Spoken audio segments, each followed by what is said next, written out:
দেখবেন ব্যবসা বাণিজ্য নিয়ে পর্যালোচনা ও বিশ্লেষণ ভিত্তিক সেগমেন্ট বি স্টক, যেখানে থাকছেন একজন বিশিষ্ট ব্যবসায়ী ব্যক্তিত্ব। সুপ্রদর্শক, বি স্টকে আজ আমাদের সাথে আছেন দেশবন্ধু গ্রুপের চেয়ারম্যান জনাব গোলাম মোস্তফা। স্যার, স্বাগত আপনাকে আমাদের আয়োজনে। দেশবন্ধু গ্রুপ কিভাবে তৈরি করলেন? দেশের উন্নয়নে দেশবন্ধু গ্রুপ কতটা অবদান রাখছে? আমরা প্রথমে বাংলাদেশে সেই সময় তো ক্লোজ ইকোনমির সময় ছিল, জেনারেল এরশাদের সময়, তখন সব কিছু প্রাইভেট সেক্টরে আসতেছিল। আমরা প্রথমে বাল্ক কমোডিটিস দিয়ে আরম্ভ করি, তার মধ্যে একটা সিমেন্ট, ফার্টিলাইজার, রাইস এবং সুগার, এই কমোডিটিগুলোই আমরা প্রথমে আরম্ভ করি আমদানি করা। তারপরে আস্তে আস্তে আমরা ওখান থেকে রিয়েল এস্টেটে যাই। আপনারা জানেন যে আমরা রাফা প্লাজা তৈরি করেছি 1998 সালে। তারপর সেটার থেকে আরম্ভ করলাম, ইন্ডাস্ট্রিতে আসলাম 2000 সালে, সুগার মিল করলাম। সুগার মিলের থেকে এখন আল্লাহ দিলে আমাদের প্রায় 17টা ইন্ডাস্ট্রি, 25,000 লোক কাজ করে। আমরা কতটুকু ভূমিকা রেখেছি সেটা জনগণ বলবে, বাট আমাদের একটা স্লোগান আছে, দেশ ও জনগণের বন্ধু। আমাদের ফ্যাক্টরিগুলি আমরা বেসিক্যালি ম্যানুফ্যাকচারিং বেস ইন্ডাস্ট্রি, সবই করেছে দেশের উন্নয়নের জন্য। জিডিপিতে কন্ট্রিবিউট আমরা করছি। আমরা এককালে দেখতাম যে আমরা প্রায় 0.78% জিডিপিতে কন্ট্রিবিউট করতাম এককালে। তো বাংলাদেশের মানুষ হিসেবে আমরা এটা ফিল করি যে আল্লাহ আমাদেরকে কিছু করার জন্য দিচ্ছে। আপনার কোম্পানি কি কি পণ্য দেশ ও দেশের মানুষের কল্যাণে উৎপাদন করছে এবং কিভাবে তা আপনারা বাজারজাত করে থাকেন? আমাদের মূল লক্ষ্য, আমি যখন থেকে কাজ আরম্ভ করেছি ব্যবসায়, আমার মূল লক্ষ্য হচ্ছে মানুষের জব দেয়া, কাজ দেয়া।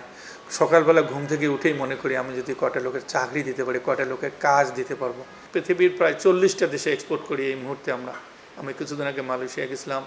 মালয়েশিয়া মার্কেটে আমাদের ভালো মাল যাচ্ছে। আপনি জেনে আশ্চর্য হবেন, আমরা প্রশান্ত মহাসাগরীয় অঞ্চলের সাউথ প্যাসিফিকে কিছু দেশ আছে, আইল্যান্ড আছে, আমরা সেখানে পর্যন্ত এক্সপোর্ট করছি। আমরা আফ্রিকায় এক্সপোর্ট করছি, আমরা ইউরোপে এক্সপোর্ট করছি, মিডল ইস্ট তো বটেই। আমরা চেষ্টা করছি পৃথিবীর বিভিন্ন দেশে এই জিনিসগুলি এক্সপোর্ট করার। বাট যেহেতু আমরা এফএমসিজি ব্যবসা করি, আমাদের অন্যান্য প্রোডাক্ট আছে, আমাদের লোকাল বিক্রি আমরা বেশি করি। বাট আস্তে আস্তে আমরা প্রোডাকশনও বাড়াচ্ছি এবং এক্সপোর্টের ব্যবস্থা করছি। মানে আপনি জেনে খুশি হবেন যে আমরা পার্শ্ববর্তী দেশ ইন্ডিয়াও এক্সপোর্ট করছি, খুব ভালো এক্সপোর্ট করছি। আমাদের তেল নর্থ ইস্টে যায়, মানে ওখানে leading brand. Even hour brand is more popular than the Indian brand in Northeast, like Agartala, Karimganj, Guwahati, Dhubri, এই সবগুলি এলাকায় আমরা এক্সপোর্ট করছি আমাদের প্রোডাক্ট।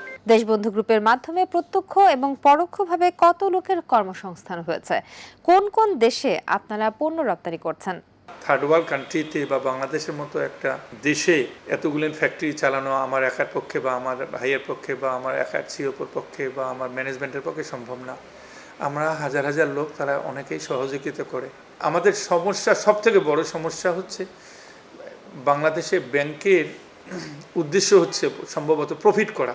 অ্যান্ড ওরা ডিপোজিটারের নাম দিয়ে এই দেশে, এই সরকার এবং সব সরকারই, স্পেশালি এই সরকার, এটা ভালো পদক্ষেপ নিয়েছে যে বন্ধ ফ্যাক্টরি চালু করা।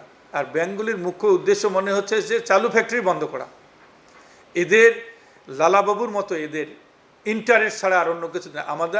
আপনি যে কথা বললেন যে 25,000 লোক যদি করে থাকে, অ্যাটলিস্ট ইনডাইরেক্ট ডাইরেক্ট মিলে 1 লক্ষ বা তারও বেশি হবে, 2 লক্ষ লোকের করে। আমাদের সাপ্লায়ার আছে, অমুক আছে, তমুক আছে। এখন আপনি আমাকে বলেন, হুট করে একটা ফ্যাক্টরির আমাদের এনপিএলের জন্য আর এক ফ্যাক্টরিগুলিকে বন্ধ করে দেয়া সরকারের উচিত। এই জিনিস, যদিও বাংলাদেশ ব্যাংকের একটা সার্কুলার আছে, সরকারি সার্কুলার আছে, ব্যাংকগুলি এগুলো মানে এখানে বসে লালাবাবুর মতো আমি টাকা দেই, টাকা নেওয়া, এনজিওদের মতো। Bank is not NGO. ওরা যখন ব্যাংক করেছে, তারা বাংলাদেশের আইন মেনেই করেছে এবং বাংলাদেশ ব্যাংকে বলেছে যে আমরা বাংলাদেশে কর্মের সংস্থান করব, জিডিপিতে কন্ট্রিবিউট করব, ডিপোজিটারের টাকার আমানত খেয়ানত করবো না। বাংলাদেশে অনেক ব্যবসায়ী যারা ব্যাংকের মালিক, অন্যান্য ব্যাংকের কোম্পানির মালিকও তারা ফ্যাক্টরি চালায়। বাংলাদেশে যারা ডাইরেক্টর আছে, তাদের অন্যান্য ফ্যাক্টরিগুলি কীভাবে চলছে একটু দেখুক না, তারা কত টাকা দিয়েছে, কত টাকা নিয়েছে। আমাদের দেশে ব্যাংকগুলি কি করে, শুধু বলে যে ভাই আপনি এত টাকা আপনার কাছে পাওয়া যায়।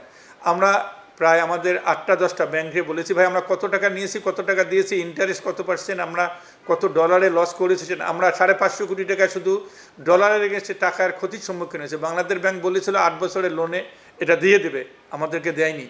বর্তমানে এত বড় শিল্প পরিবার পরিচালনা করতে কি কি চ্যালেঞ্জ মোকাবেলা করেছেন? বড় বড় শিল্প প্রতিষ্ঠান চালাতে গেলে ব্যাংকের সুবিধার প্রয়োজন হয়, সেই ক্ষেত্রে আপনারা কি ধরনের সুবিধা পেয়ে থাকেন? আমরা অনেক আগেই রাইস মিল করেছি আমাদের এলাকায় 2010 সালে, 2012 সালে মনে হয় আমরা প্রোডাকশন আরম্ভ করেছি। আমরা প্রথমে একটু কষ্ট ভোগ করেছি, আমাদের ওখানে বিদ্যুতের কানেকশন হচ্ছিল না, এবং ওটা তো কৃষি প্রধান এলাকা, এবং এককালে আমাদের এলাকায় মঙ্গা এলাকা বলতো। আল্লাহর রহমতে এখন আর মঙ্গা এলাকা নাই।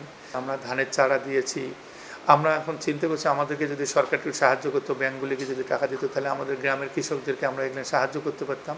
সুগার মিলে যেভাবে কৃষকদেরকে সাহায্য করা হয় এইভাবে করতাম। আমরা আবার ধানও কিনে নিতাম, আমরা তাদেরকে ন্যায্য মূল্যও দিতাম।